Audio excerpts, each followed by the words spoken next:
Alright, so 2018 is dead, I think, right? 2019? Yeah, we're in 2019. 2018 died. So we're going to do what we did last year. We're going to look back on the best and worst designs, in my opinion, the one true opinion, for Hearthstone of the last year. So anything that was released in 2018. So we're going to kick it off with the best designs and get the fun stuff, the positive stuff, not the fun stuff, the positive out of the way. And then I'll do another video of the worst, which is the fun stuff. Before I get in, I want some honorable mentions, cards that didn't quite make the cut for different reasons. We have, this is going to be controversial, but Baku and Gen, very close to being among the best design cards in the set. Everyone hates them. I kind of hate them now too, but the design, I think, the idea behind it is really quite elegant and quite compelling, and something that I hope they aren't scared away from revisiting in the future in a better form. Obviously, the issue with particularly Baku, but also like Gen when it comes to like even show, I guess both of them. The problem with both of them is that they make the games a little bit too consistent, and the consistent thing they do is too good. So it's a mixture of the game plays the same, and you always are doing the same powerful things from the very beginning, and that makes them really, really tedious and unfun to play against for months on end.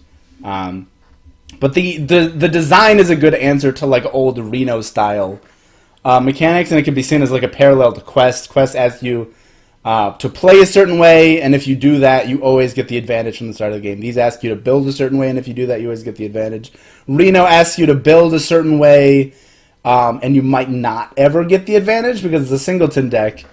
I really like Reno still, but I think these more recent attempts to kind of bring consistency to that style of Legendary is good. Just not these in particular. I think the main issue with these is that they're so lazy with the hero powers. If they had built new hero powers for all of them, which might have just been too much work for them to justify, these would be good. But the problem is when you're just like, oh, we'll use the ones we already made. We'll use the upgraded Paladin hero power we already made. And of course, that's degenerate as fuck. Oh, we'll make the upgraded, we'll make your Warlock hero power cost 1, and that's degenerate as fuck. So, yeah, it's just, they just took shortcuts. But if it was like, if they introduce something that's like replaces your hero power with like a Hagatha type effect, something where it's not just going to dominate, but it changes the way you play. And I'm talking too much about these.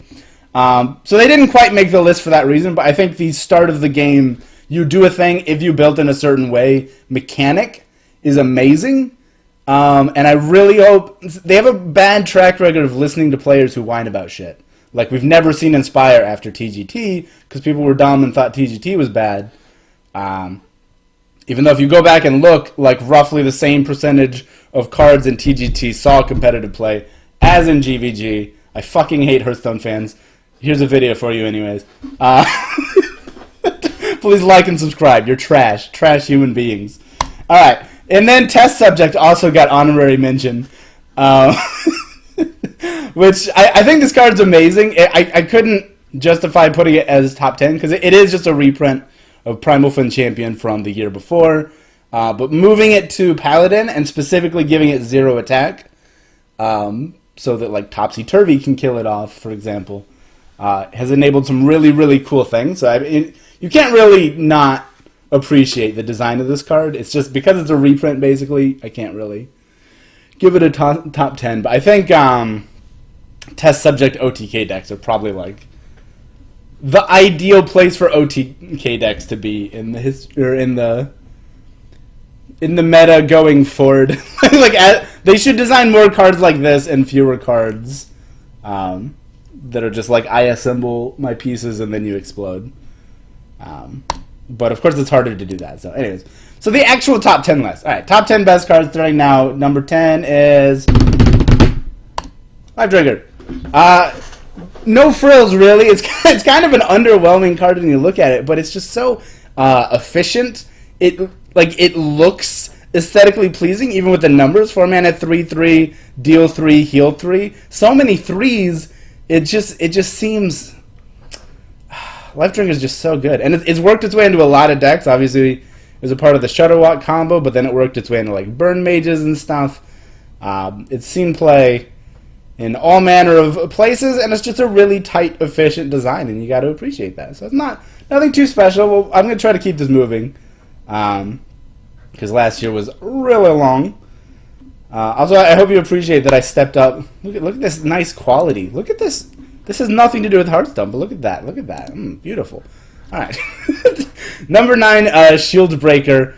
This card itself is fine. This is more emblematic of a type of design. We're going to see at least one more card on the list that's like that. But it's silencing a specific sort of minion, which I don't think they've done before. They've done silencing your own guys, obviously, with Purify, but I don't think this is the first time we've seen a silence a specific thing type of... Oh, no, we saw Silence a Demon, didn't we? Yeah, we saw Silence a Demon ages ago. Okay. So they're finally bringing it back in a less garbage way. that was in, like, GVG or something. Yeah, I hope we see more of this. Honestly, I wouldn't be upset if they nerfed the existing silence cards to be targeted, because the problem with silence is just it covers basically everything you would want to do with any card that's not pure stats, and also sometimes pure stats when those stats come in the form of a buff.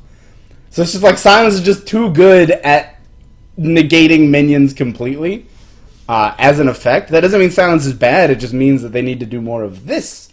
So if we have silence a taunt, silence a divine shield guy, silence a death rattle guy, silence a specific subtype. You know, maybe not demon, but more designs like this would be good to see. So yeah, very, very cool direction to go in. Number 8, Blast Wave. Yeah, so this card's kind of underwhelming when you look at it at first, and I thought it was complete trash the first time I saw it. It's just like a mediocre AoE, but this card has a really high Temi potential. So in Magic the Gathering, they have these different, I forget what they call it, psychographics or something, but like the different like psychological profiles of player types. Like Johnny's are all about combos, Spikes are all about winning, so even Shaman. And then Temi just likes to do big things. And this is a very high Temi potential card in a very elegant way, right? On its own, it's really, really bad. It can't really kill much of anything, and it can't overkill anything except for 1 health minions. But when you buff it with spell damage, suddenly, at really not that much cost, you're able to flame strike the board and create a full hand of random mage spells, and that's really cool and exciting. So I think this is just a really, really elegant design of like how you can make a big, splashy, fun card that's not amazing, but also not terrible.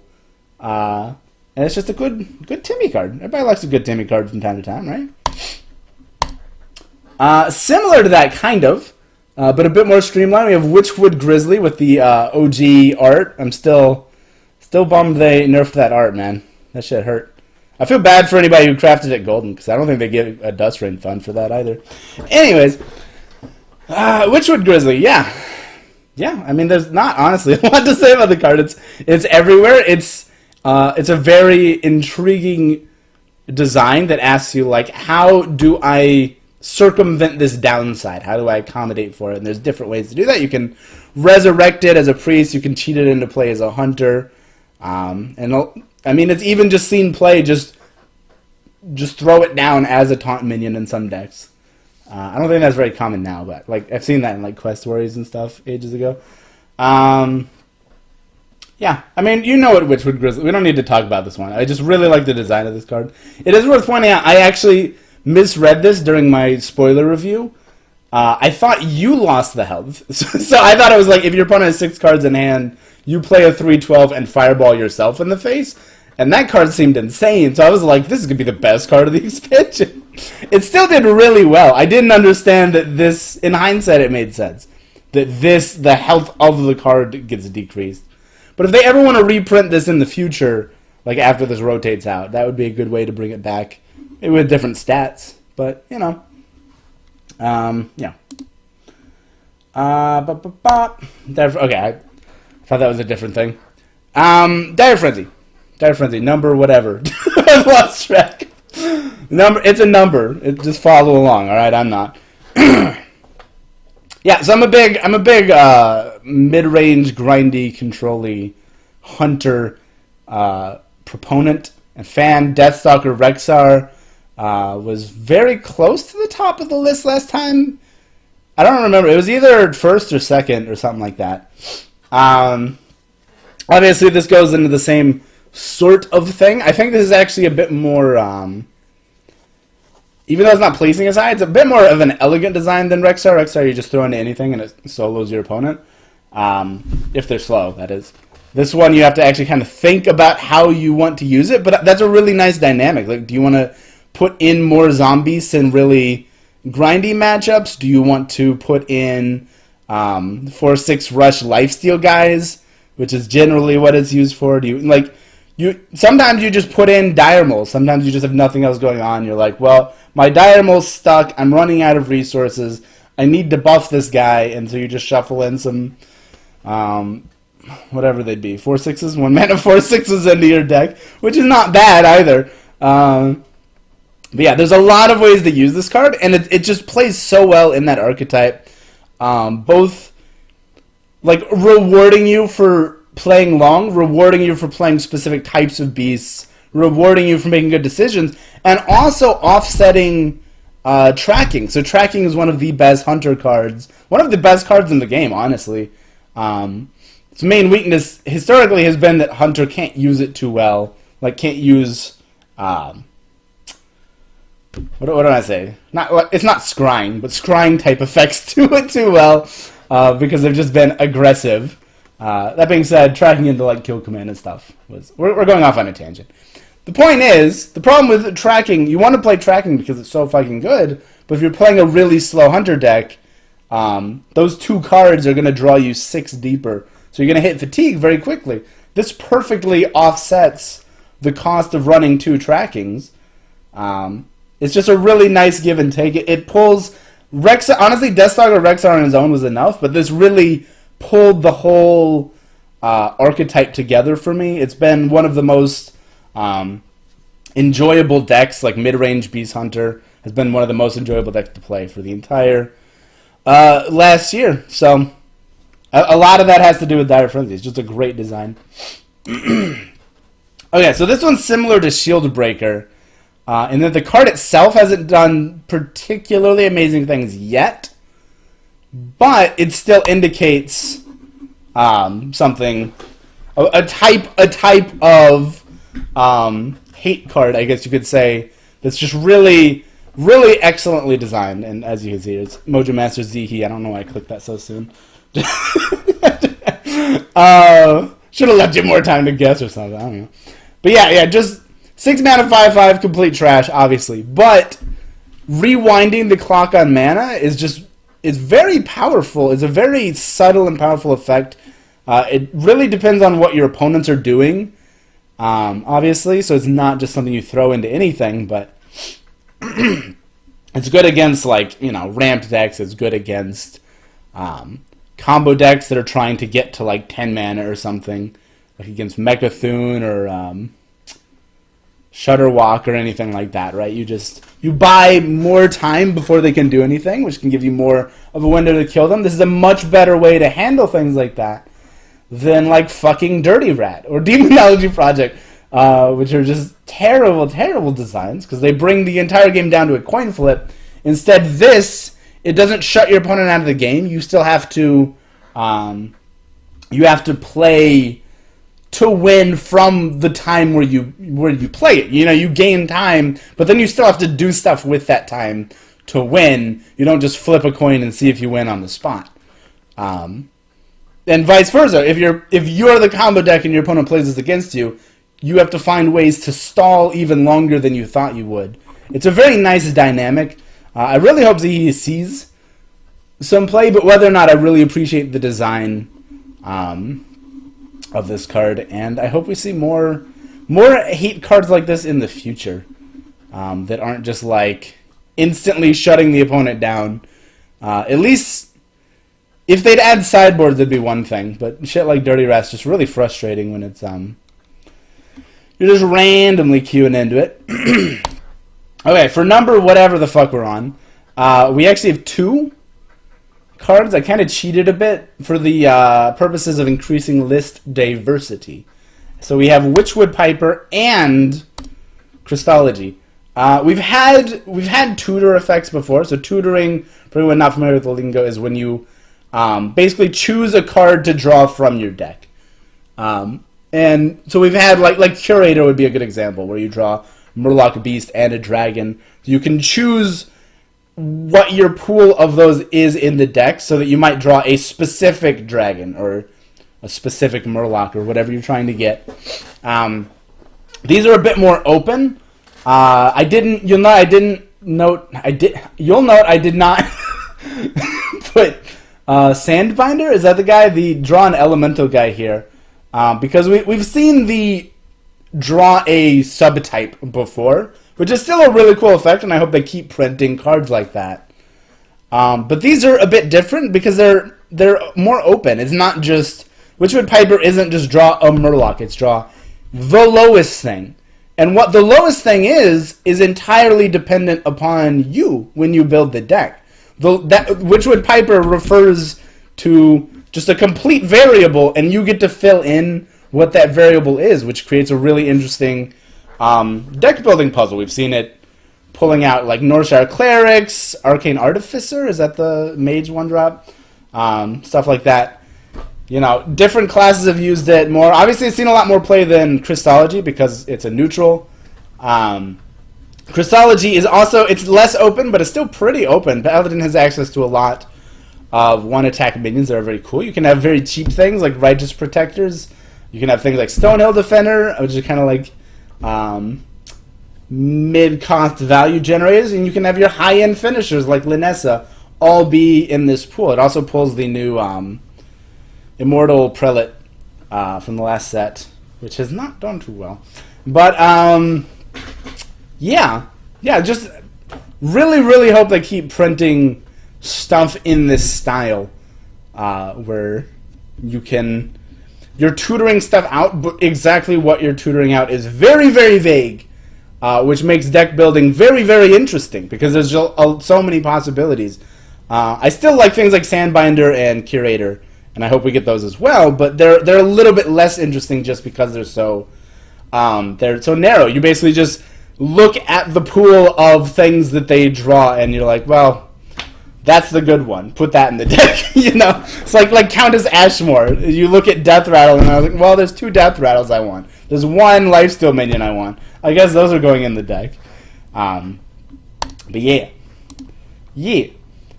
So this one may also be controversial on the level of Gen and Baku, but I fucking love me some Shudderwalk. Speaking of open-ended deck building, who's a kitty? So Shudderwalk's effect is super open-ended, right? It's whatever battle cries you put in, whatever battle cries you want to play over the course of the game. That's what the card does, which I lost my train of thought because you're so cute. Which opens up a lot of possibilities, right? We've seen OTK Shudderwalk decks, a variety of OTK Shudderwalk decks. You have the Infinite Life Drinker one, we have like a Cthulhu one, and so on. There's value-oriented, where you just freeze the board and generate infinite Shudderwalks to keep playing them, to cure your opponent over a couple turns. We have like Evolve Shudderwalks. We have Aggro Burn Finisher Shudderwalks. I made a Burn Shudderwalk deck in Wild. It was super fun. It was just all the face damage cards you could throw in, all the face damage battle cries you could throw in, Night Blades and stuff like that. Is it Night Blade? 5 mana 4/4. And then you just play Shudderwalk as like a 15 damage Pyroblast at the end. It's such an open-ended card. It's so fucking fun. It's been polarizing for sure. But I love the style of design. I think Shadowhawk's one of the best cards we've had so far in like the N'Zoth kind of vein, where it's like you build your pool and then your legendary does something with it. This has been one of the most interesting so far. Then we get another twofer. I think we are at... is this... Hold on, I got lost. So is that 3? I think this is 2. I think we're at number 2 already. my list is a little muddled because I also have all the pictures for the worst. Yeah, I think we're at number 2 already. Okay, so this is another twofer. I couldn't decide which of these to put in. They both essentially get on the list for the exact same reason, which is the discard your lowest cost card trigger. So Reckless Dire Troll and Shriek. Yeah, I really don't know which one I would put above the other. So we just, just put them both here. But Disco Lock has been so fucking bad.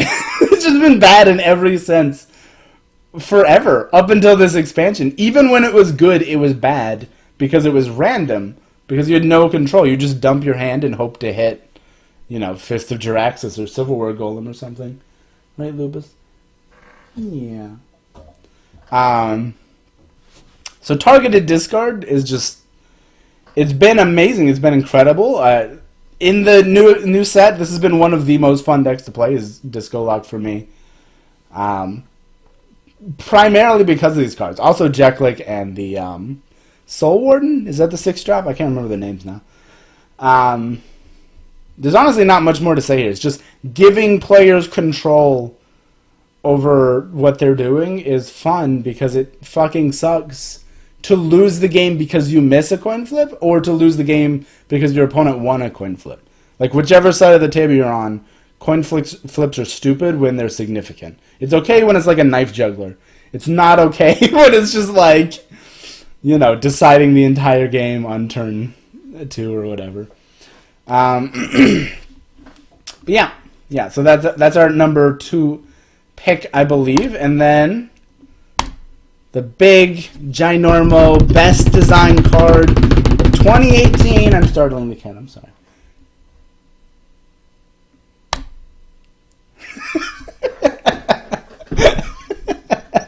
Oh, she's so big. Oh, she's gone.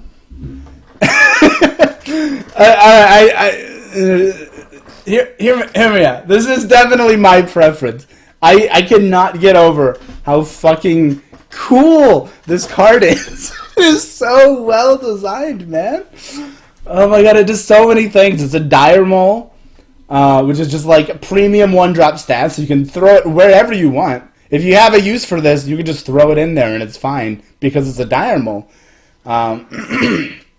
It rewards people who benefit from having armor. So if it's a warrior that wants armor, Crystallizer. If you're a warrior or a warlock or a paladin that wants to hurt yourself, Crystallizer. If you're anyone with like a heal zoo package, so I guess you also want to hurt yourself, still Crystallizer. There's just like so much you could do with the card in so many classes in so many ways. The theme is cool. It's neutral armor gain, which we're getting more of, but it's still kind of hip and cool. Like we normally don't get armor gain in neutral. The color scheme is good. You have so many colors. You got your blues, yellows, reds, teal, orange, white, purple. You've got your browns. It looks so good. It feels so good. It does so many good things, and it is the best card, the best designed card in 2018, definitively. I've solved the problem for you. You don't have to ask any more questions. It's Crystallizer. Go play it. Appreciate it. Craft it golden. That's it. We're done. Now we're going to talk about the worst shit.